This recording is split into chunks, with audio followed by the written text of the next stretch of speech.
Well, following Duel, which is a brilliant work from a young Steven Spielberg, and I don't care what anyone says, I consider it a horror movie. A lot of people do. I mean, look, if you're going to argue it's got to be some kind of supernatural element or science fiction or something of that nature in order for it to be a horror film, I think you're missing an awful lot in the history of horror. Most notably in films like Psycho. There's nothing supernatural in there. But you'd be hard-pressed to argue it's not, you know? So, it's still on the list as the early work of Steven Spielberg, horror-related, before you get to Jaws, which technically is a monster movie, but still, you know, the great white shark. It's possible for them to get that big, you know.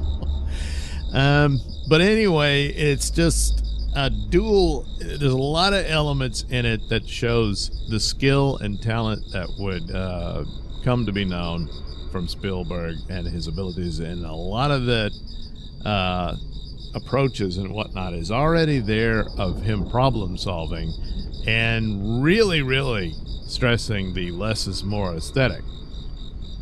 Here, for another TV movie called Something Evil, and there is a less is more here. It's all the location shot of this farmhouse of where it takes place for this young family, and all the terrible things unfold, and then, of course, it's all a part of the supernatural. But it's just not that good. It's just, there's really not a whole lot of anything creative about it or exciting, really. Certainly not on par with what Duel had achieved. So basically, you've got this couple with their young son. They come into this home. Now you get an opening of a mysterious death from this guy who was the previous owner of the property. And it looks like there's some mysterious voice taunting this victim. And then that's that. He's dead, you know. And then here comes the young couple. I'm forgetting the actress's name who played the main character is this woman. Darren McGavin, the Kolchak the Night Stalker, plays the husband. And they got their young son who I think was part of the Family Affair TV series.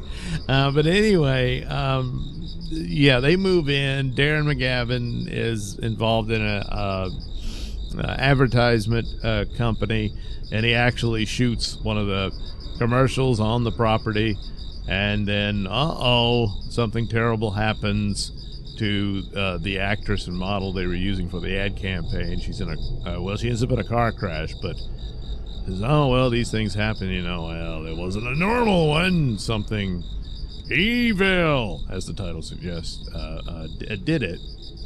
Well, meanwhile, one of their neighbors, and this is the thing, is like it teases certain things into.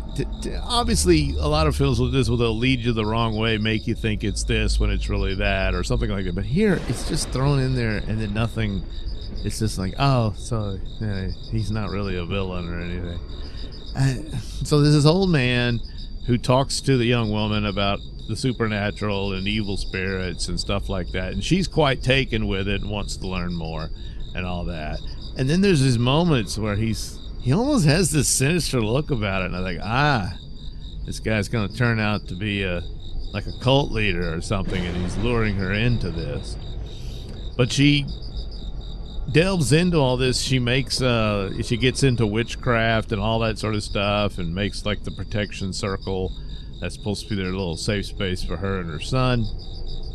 And of course, messing with this stuff is what's leading to the problems. It's the same old trope of all these, you know, haunted house or demons or whatnot. If you mess with a Ouija board or something like that, you're opening the door to the netherworld and you're inviting the evil presence in. and you're pretty much doomed already at that point, you know, unless you can get an exorcist that can fight it off or what have you.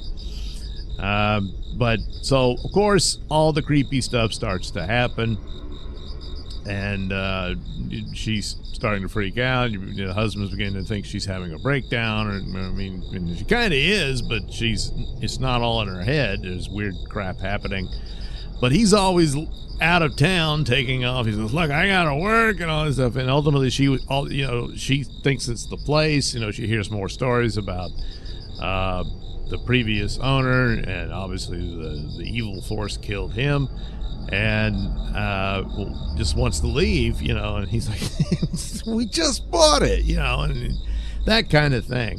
So of course, up until the end of the movie, he's not really going to fully believe that there's any kind of, you know, demons or whatever going on. But of course, that's exactly what it is.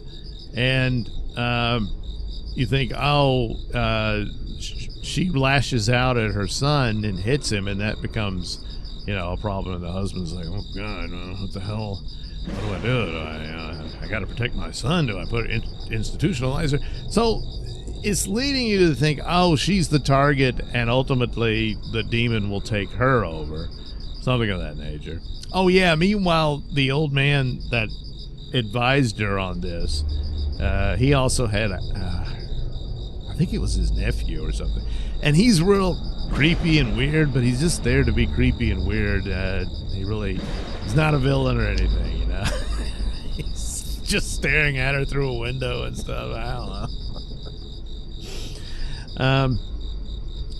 But the old man seemed, you know, sinister and stuff at first, but no, he's actually a good guy. He was serious about warning her and everything, and then he tries to help her battle this evil and stuff. Meanwhile, the boy is now outside playing, and he comes upon this toad, and he chases it, and the toad lures him into the haunted barn, and the door slams shut behind him. Then, well, she's reading a passage. Oh, the devil or the demons, whatever, can take the form of animals, and she goes through the list, and even a toad. And so there you go. It's telling you what just happened. So the demon was after the boy all along, and then, of course, surprise, the boy is possessed, and he's got all his supernatural powers. And, well, she's just got to win him back with love. And Darren McGavin shows up. They got to break down the door, and of course, well, you know, they save the kid, and they pack their stuff and leave. The end. There just really wasn't a whole lot there. I don't know how else you could do it. I mean, obviously the idea was for the tension to build up, for the isolated wife. Nobody believes her, although the old man did, you know, because he was all into this stuff. I mean, I don't know how else they could have done it, that maybe he told her these stories and it got in her head, and then the old man gets dispatched, you know, killed off by the demon or whatever, and she's really truly alone and no one believes her, and it's, you know, it gets worse and worse. Maybe some elements of that could have added more to it, but there really just wasn't much to this beyond that. So boy, a real pales in comparison, you know, lackluster follow-up to and I don't know, maybe this was shot before, I forget. I think it did come out a couple of years later, but that doesn't mean, I don't know when it was shot. But ooh,